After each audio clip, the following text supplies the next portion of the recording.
बहुत बहुत स्वागत है सभी का हमारे यूट्यूब चैनल स्टूडेंट्स मीडिया में। मैं राज और आप देख रहे हैं students media YouTube channel. Bihar university में पढ़ने वाले हिस्ट्री ऑनर्स के छात्र छात्र हैं या बिहार की किसी भी यूनिवर्सिटी से हिस्ट्री ऑनर्स कर रहे हैं छात्र छात्र हैं, इस वीडियो में हम आपके लिए लाए हैं हिस्ट्री ऑनर्स पेपर पार्ट 2 में जो है आपको पेपर 3 और पेपर 4 पढ़ना पड़ता है। पार्ट 1 में पेपर 1 और पेपर 2 आप पढ़ते हैं, वैसे आप पार्ट 3 में जब जाएंगे तो आपको पेपर 5, 6, 7 और 8 पढ़ना पड़ेगा अपने हिस्ट्री ऑनर्स का ही। तो इस वीडियो में हम बात करेंगे कि पार्ट 2 में जो पेपर 3 होता है और पेपर 4 होता है उसमें क्या क्या पढ़ना पड़ता है, क्योंकि बहुत सारे डिमांड्स आ रहे थे कि हिस्ट्री ऑनर्स पार्ट 2 सिलेबस के बारे में जानकारी दीजिए। आप जो देख पा रहे स्क्रीन पर पेपर 3 ऊपर है, आप देख पा रहे हैं, उसके जस्ट नीचे आप आएंगे तो यहाँ पर है पेपर 4 है। ये कंप्लीट सिलेबस है पार्ट 2 के लिए। आप देख पा रहे हैं, यदि हम एक शब्द में कहें कि पेपर 3 में हमें क्या पढ़ना है तो आपको जो है इंडिया के इतिहास के बारे में पढ़ना है, भारत के इतिहास के बारे में, कब से कब तक के, तो 1206 ईस्वी से लेकर के 1757 ईस्वी के बीच में जो मेजर घटनाएं हुई है उसके बारे में पढ़नी है। अब वो मेजर घटना कौन कौन सी है उसकी भी डिटेलिंग नीचे दी गई, हम बात करेंगे। पेपर 3 हो गई। पेपर 4 में जो है आपको क्या पढ़ना है, तो आप देख पा रहे हैं आधुनिक यूरोप का इतिहास, हिस्ट्री ऑफ मॉडर्न यूरोप। उसमें भी एक फिक्स है कि 1789 से लेकर के 1945 के बीच में जो चीज़ें हुई मेजर चीज़ें, जिसमें आपको वर्ल्ड वार 1, वर्ल्ड वार 2 भी शामिल है, हम आपको बताएंगे। तो पेपर 4 में जो है आपको 1789 से लेकर के 1945 के बीच में आधुनिक यूरोप का इतिहास आपको पढ़ना है और पेपर 3 में जो है भारत का इतिहास आपको पढ़ना है। आप देख पा रहे हैं 1206 से 1757 ईस्वी के बीच में जो घटनाएं हुई। अब हम बात करते हैं बारीकी से। पेपर 3 से हम शुरू करते हैं कि 1206 से लेकर के 1757 के बीच में क्या क्या चीज़ें हमें पढ़नी है। यदि आपको ये सिलेबस PDF के रूप में चाहिए तो इसके लिए आपको 50 रुपीज़ मात्र पेमेंट करना है। इस व्हाट्सएप नंबर पर हमें आप मैसेज करें कि हमें पार्ट 2 सिलेबस PDF चाहिए, क्योंकि बहुत मेहनत हुई है इसको बनाने में, हमें 3-4 दिन का वक्त लग गया है और ये जानकारी इकट्ठी करने में, तो आप थोड़ी उतनी तो मदद आप कर ही सकते हैं। तो आप हमें इस व्हाट्सएप नंबर पर मैसेज करिए यदि आपको ये PDF चाहिए तो। नहीं तो आप इस वीडियो से आप पढ़ करके देख करके आप लिख भी सकते हैं, राइटिंग भी कर सकते हैं, ये कोई बड़ी इशू नहीं है। तो आप तमाम स्टूडेंट शुरू करते हैं बताना। आप देख पा रहे हैं पहला जो पॉइंट है वह सूत्रों का सर्वेक्षण है, सर्वे ऑफ द सोर्सेज। आपको 1206 से 1757 के बीच की जो चीज़ें घटनाएं हुई है उसका सोर्स क्या था, कहाँ पर हुआ, कैसे हुआ, इसके बारे में संक्षेप में आपको पढ़ना है। पॉइंट नंबर 1 जो है वो। उसके बाद से आप देखिए दूसरा तो कुतुबुद्दीन ऐबक है, इल्तुतमिश है, बलबन के विशेष संदर्भ में तुर्की रूल की स्थापना आपको पढ़नी है। आपको पेपर 3 में तुर्की रूल की स्थापना, लेकिन जो स्पेशल रेफरेंस है आपका वो कुतुबुद्दीन ऐबक होगा, इल्तुतमिश और बलबन हो जाएगा। और तुर्की रूल की स्थापना पढ़नी भी है तो 1206 से लेकर के 1290 ईस्वी के बीच की। आप देख पा रहे हिंदी और इंग्लिश दोनों में है। तीसरा देखिएगा तो दिल्ली सल्तनत आपको पढ़ना है 1270 से 1320 के बीच का। आप देख पा रहे दिल्ली सल्तनत का विस्तार, खिलजी के प्रशासनिक सुधार को आपको जो है पार्ट 3 में आपको पढ़नी है। चौथा पॉइंट है दिल्ली सल्तनत फिर से, तो ये जो है चौथा पॉइंट 1320 से लेकर के 1398 तक किनके बारे में, मोहम्मद बिन तुगलक और फिरोज शाह तुगलक के बारे में आपको पढ़नी है अच्छे से। उसके बाद से तैमूर का आक्रमण भी आपको पेपर 3 में ही आपको पढ़नी है। आप देख पा रहे हैं इंग्लिश वाले, आप इंग्लिश में भी देख सकते हैं, हिंदी के जस्ट नीचे है।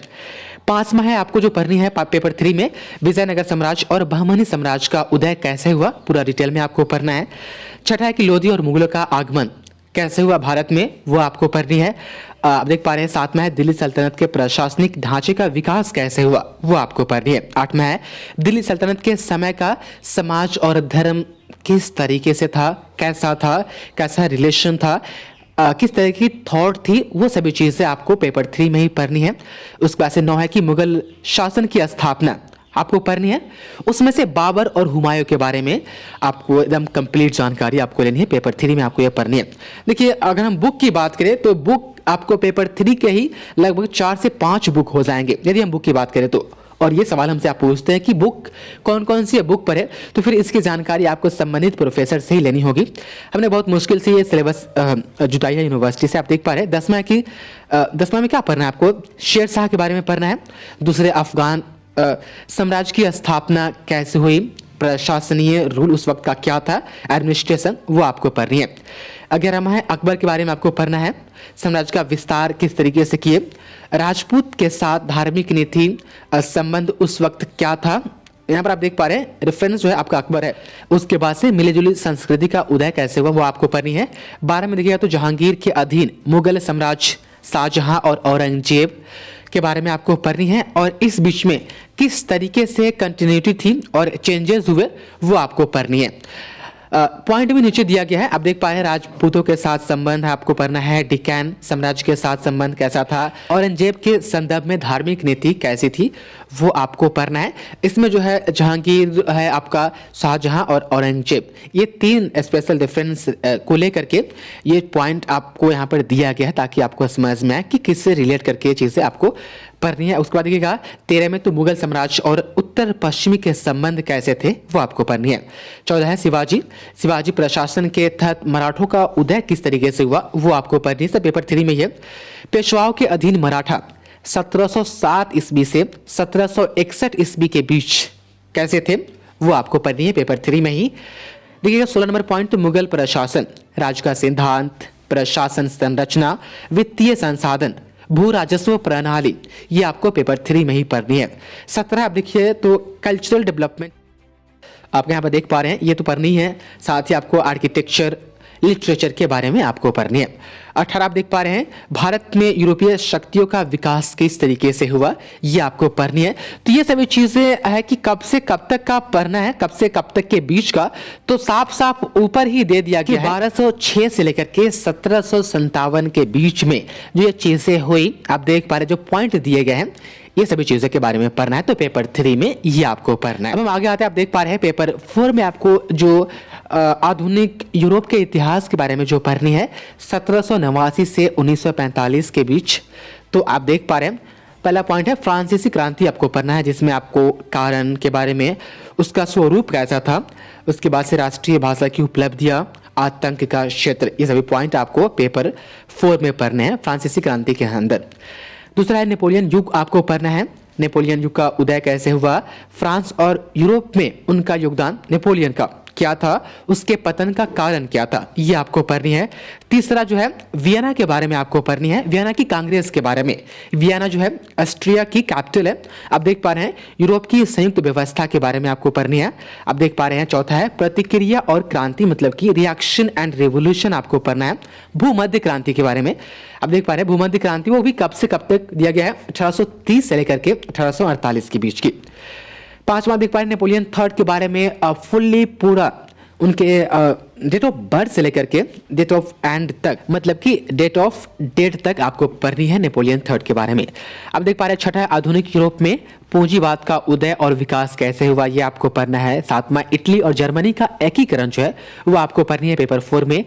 आठवां देख पा रहे हैं कि ग्रीक स्वतंत्रता संग्राम आपको पढ़नी है। क्रीमियन युद्ध कैसे हुआ वो आपको पढ़नी है। बर्लिन का कांग्रेस वो आपको पढ़नी है। ये सभी चीजें जो पढ़नी है आप देख पा रहे हैं ऊपर साफ साफ दिया गया है कब से कब तक के, तो आप देख सकते हैं कब से कब तक के आपको पढ़नी है पेपर 4 में। तो बस 1945 तक 1789 से लेकर के हम आगे बढ़ते हैं। आप देख पा रहे हैं यहाँ पर आप देखिएगा तो रूसी सीजार अलेक्जेंडर जो सेकेंड था उसके बारे में भी आपको पढ़नी है। 10वां 1870 के बाद जर्मनी में बिस्मार्क की क्या भूमिका थी, ये आपको पढ़नी है। 1914 तक अफ्रीका में यूरोप का विस्तार कैसे हुआ, ये आपको पढ़ना है। 12वां में देखिएगा फर्स्ट वर्ल्ड वार और उसका कारण और उसका इफेक्ट क्या पड़ा, क्या हुआ वो आपको पढ़नी है। 13 देखिएगा तो 1917 का रूसी क्रांति आपको पढ़ना है, उसका रीजन, कारण वगैरह, स्वरूप, उसके बाद उसका जो इफेक्ट है काजेस, इफेक्ट आप देख पा रहे हैं नेचर एंड इफेक्ट्स, ये सभी चीजें आपको पढ़नी है। प्रभाव देख पा रहे हैं 14 में है वर्सेल्स की संधि भी आपको पढ़नी है। आप देख पा रहे हैं ट्रीटी ऑफ वर्सेल्स, यहाँ पर आप देख पा रहे हैं। 15 की राष्ट्रीय भाषा, उपलब्धियां और विफलता। अब राष्ट्रीय भाषा कहाँ से रिलेट होगा, तो आप देख पा रहे हैं हम लोग क्या देख रहे हैं पेपर 4 आधुनिक यूरोप का इतिहास, तो यूरोप की राष्ट्रीय भाषा आप देख पा रहे हैं। उसमें देखिएगा यहाँ पर 16 है कि सोवियत रूस, उसमें लेनिन और स्टालिन का आकलन जो था, एस्टिमेशन था उनका, वो आपको पढ़ना है। 17 इटली में फैसिज्म का उदय कैसे हुआ, मोसोलिनी जो थे डिक्टेटर, उनकी उपलब्धि के बारे में आपको पढ़नी है।